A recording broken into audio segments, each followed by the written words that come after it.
Hello everybody from Plant Reviews, today 18th of February, and well, I'll talk today about what is left in my garden after the snow we had last week. And actually I have to say I'm quite pleased that the situation is not as bad as in 2018, when I had a lot more problems, because I realized that most of the passion flower I put on the ground were not frost hardy at all, and out of 10 passion flowers I had in my garden, only one survived, the Snow Queen, and it sprouted again only in May, and we had the snow in March. Anyway, this year I still a few damages, but I'll focus today about some of the plants that are many times not considered that hardy, but actually I believe they are pretty hardy. And I will start with the Stauntonia coriacea, or Olboella coriacea. In the video I made about this beautiful fragrant climbing plant, one viewer asked me if it was actually hard in the UK. Well, this is the second year it survived the snow. It was completely covered in snow on the top of the leaves, and as you can see, the top of the leaves are basically absolutely pristine, in pristine condition, so didn't suffer at all, the snow. And the snow stayed on this plant for about 5-6 days.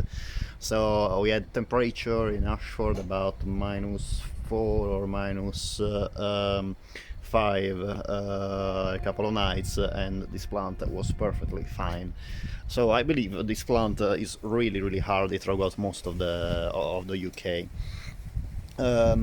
Well, continuing in the garden, I have a fern that I know in some places a viewer commented that is actually not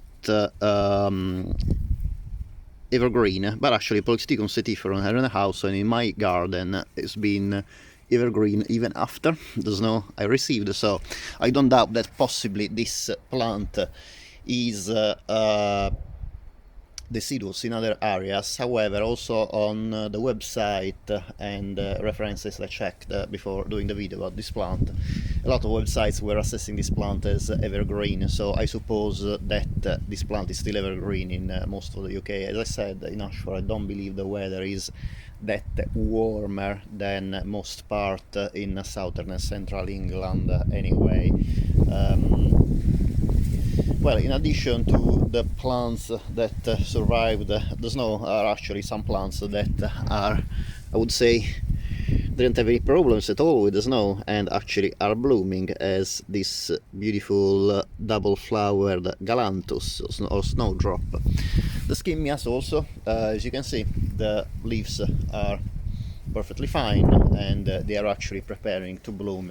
Skimmias is one of my favorite fragrant plant. The fragrance is like sweet and citrusy, really probably the fragrance I love the most. And talking about fragrance, wafting from the only plant in bloom I have at the moment is coming the beautiful sweet fragrance of Sarcococca. This is the Sarcococca confusa. I bought it about 3 years ago, and this is a plant that doesn't have any problems in adapting to shady spot. In my opinion, it likes moist soil. However, I found that several gardeners are able to keep this plant in dry shade. Most important is that this plant can't really stand full sun, otherwise the leaves get scorched. And it's particularly important in southern England because many summers here the sun is really hot. Honeysuckles and Buckleas and most of the plants are anyway perfectly fine. Even the gardenias survived without many problems, just a few burnt leaves, but actually I'm not even sure if these burnt leaves are due to the snow or just they are temporarily dropping, because gardenias really are not that easy plants to keep. I bought this one last year, and last year in spring I have another one I've been keeping 2 years, and yeah, most of the time they become a bit leggy. I realized, at least in my conditions. I'm not too sure if I'm doing anything wrong. I will try to see if this year the situation goes better. Here I have one of the damaged plants, the Viburnums bonairensis. This is a plant that is almost a weed in the allotment I visit, so I decided to take one from the allotment that was growing wild and transplant it in my garden. Unfortunately, I decided to do it just before the snow, and most of the aerial part are burnt, but the main stem looks still pretty green and elastic, so hopefully I'm pretty confident this plant will recover. Then let's talk about one of my favorite plants, and probably the most fragrant plant I have in the garden, and is the pink jasmine, the Jasminum polyanthum. When in bloom, you can smell the fragrance meters away. Unfortunately, the majority, actually I think all the buds were burnt by the snow. I didn't put any, I'm sorry for the wind today. I didn't put any cover. I should have probably done it, but due to the low temperature you can see that the buds are completely dried up, and even if these buds didn't have a direct contact with the snow, I think that just the fact that the temperature dropped below freezing conditions was enough for the plant to lose the buds.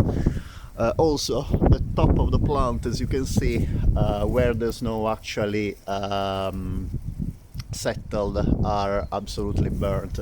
However, I am pleased this year that most of the plant is still green, and the leaves, you can see, are basically undamaged in most of the plant, while in 2018, after the beast from the east, basically all the aerial part of the plant of the jasmine were absolutely burnt, and I had to cut it down ground level, and then luckily it sprouted again in spring. And here I have a grevillea. This grevillea was already leafless actually before the snow, so I'm not too sure what happened, if the pollen was in summer or in autumn, because this was covered by dahlias and the green Cestrum, the Cestrum parqui as well, and there is only autumn that this plant lost all the leaves. This plant is not supposed to be deciduous, really. I will see if this plant recovers, because the flowers of this plant are incredibly beautiful, and I really hope that the plant recover. This plant didn't have any problem after the snow of 2018, and bloomed and stayed evergreen without any problem, so I will keep you updated about what is going on with my grevillea. Then another plant, unfortunately badly damaged by the snow and the frost, is the Cestrum parqui, the green Cestrum. This is another beautifully fragrant plant.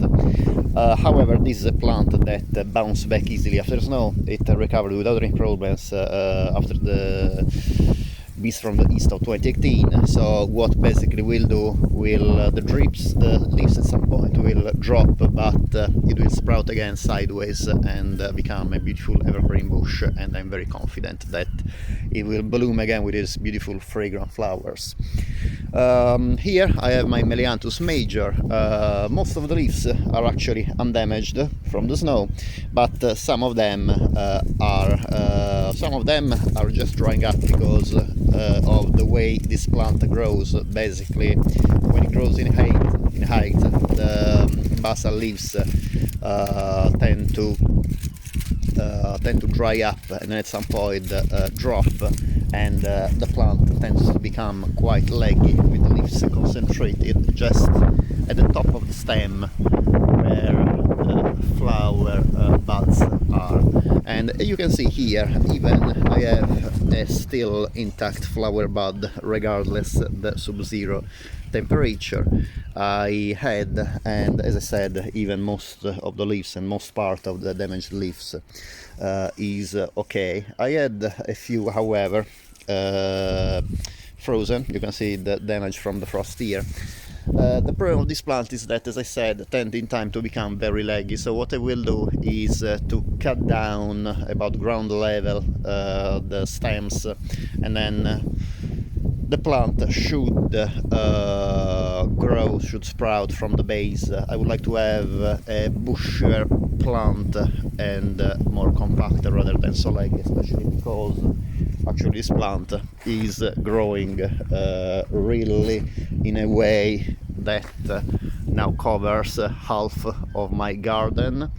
As you can see, it really surpassed the border when it's supposed to was supposed to be kept within these limits. So this is what I will do. I will just cut it at the base, yeah, at the base, and then hopefully we'll have a more compact plant growing this year.